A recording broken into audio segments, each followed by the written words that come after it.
আজ হচ্ছে সরস্বতী পুজোর পরের দিন, মানে শীতলা ষষ্ঠী। আর ষষ্ঠীর দিনে মায়ের কাছে না থাকলে একদমই ভালো লাগে না, তাই চললাম ওই বাড়িতে। ওই বাড়িতে গিয়ে ষষ্ঠীটা পালন করবো।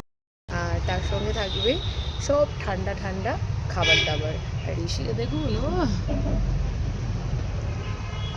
অনেকদিন পর তার দাদার সঙ্গে মায়ের সঙ্গে দেখা হবে, ভীষণ খুশি সে।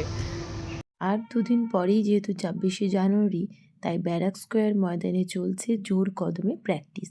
এবছর ২৬শে জানুয়ারি কিন্তু বিশেষভাবে উদযাপন করা হবে। আশা করি সকলেই আসবেন সেই বিশেষ অনুষ্ঠানে ভাগীদার হতে। তত সৌভাগ্যের ভাগীদার হলেই বুঝি একটা ভাগ্নে হওয়া হয়। কালকে মামা কিছু সরস্বতী পুজো করেছে, আজকে তার ভাগ কিন্তু ভাগ্নে নিয়ে নিল।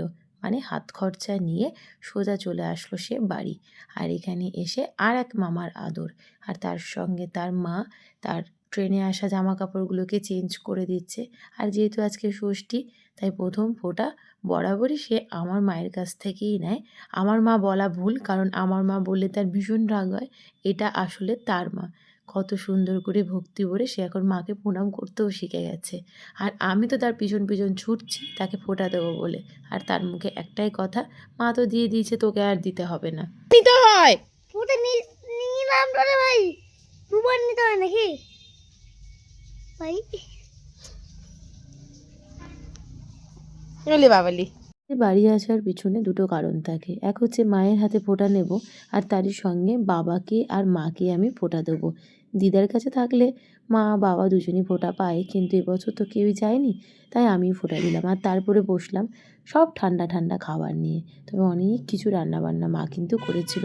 এরপর ঋষি বলল ঘুমোবে না, তাই সে আজকে মায়ের সঙ্গে পড়তে বসেছে। সন্ধ্যের কাণ্ড কারখানাটা তার একবার দেখুন। কী কী বাবা ক্যান্টিন থেকে এনেছে এই সব কিছু দেখা হলো। আর তার মধ্যে তার যা যা পছন্দ সেই সব কিছু কিন্তু নেওয়া হলো।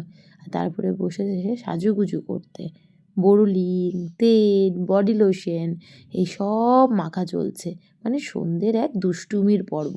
তারই সঙ্গে আজকের ব্লগটাকে এখানে এন্ড করলাম। দেখা হবে নতুন একটা মিনি ব্লগকে সঙ্গে নিয়ে।